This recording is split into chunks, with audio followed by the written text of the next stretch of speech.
Present time में education पर लगने वाला जीएसटी सेकंड हाईएस्ट टैक्स है ऑल ओवर इंडिया में, जिसकी वजह से हम लोग की पढ़ाई महंगी होती जा रही है। और सरकारें रोजगार का वादा करती हैं, बड़ी बड़ी रेवड़ियां बांटती हैं, मूल जड़ जो शिक्षा है उसके लिए किसी भी चुनावी दल के मैनिफेस्टो में मुझे देखने को नहीं मिला। और मैं पहली बार वोट डालने जा रहा हूँ, इस हिसाब से मुझे लगता है कि मुझे तो नोटा दबाना पड़ेगा।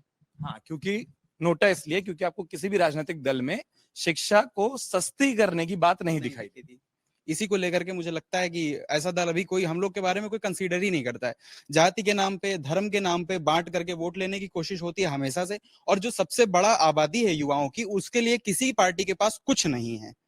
और मूल मुद्दा जो आवाज उठाते हैं रोजगार के लिए उठाते हैं, लेकिन जो उसका आधार है, अगर शिक्षा अच्छी दे देंगे, सबके पक्ष में शिक्षा होगी, तो जाहिर सी बात है हम रोजगार खुद सृजन कर लेंगे अपने।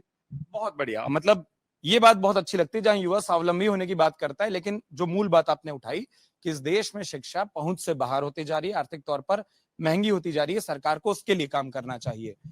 आप क्या सोचते हैं कि अगर मैं आपसे पूछूं बतौर वोटर, कौन सा ऐसा मुद्दा है जिस पर सरकार को काम करना चाहिए? माय नेम इज सत्यम वर्मा। पता नहीं है सर। कोई बात नहीं, आराम से, अगर इस पूरी चर्चा के दौरान ख्याल आ जाए तो मुझे बता देना जी।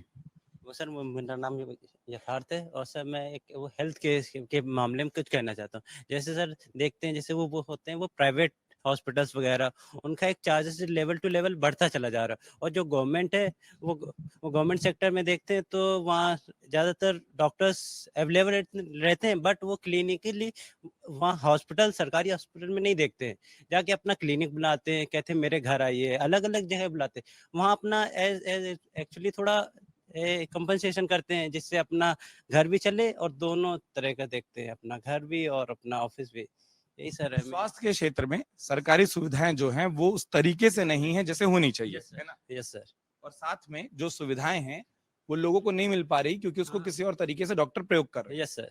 और सर बार यही वो मेरे साथ भी हुआ सर, मैंने देखा, क्योंकि एक्चुअली सर मैं अपनी वो लेने क्या था, आई थिंक हाँ ग्रैंड मदर थी वो सर। वो मैंने उनसे कहा कि इनको ये प्रॉब्लम है, तो डॉक्टर ने कहा कि ठीक है मैं ऐसे ही नॉर्मली दवा लिख दे रहा हूँ। तो वो कह रहे हैं, फिर मैंने कहा सर इससे सही हो जाएगा? वो कहते हैं कि नहीं, आप ऐसा करना, या तो फिर आप मेरे घर आ जाना, या तो फिर मेरे, उन्होंने अपना क्लिनिक का टाइम लिख दिया, तो वहाँ चले आना। हमने कहा सर ये तो गवर्नमेंट है ना, तो आप यार यहीं कर दीजिए। कहते हैं ऐसा नहीं है, यहाँ तो बस मैं दवा लिख देता हूँ और वो भी दवा बाहर से ले लीजिए। तो सर यही मेरा है।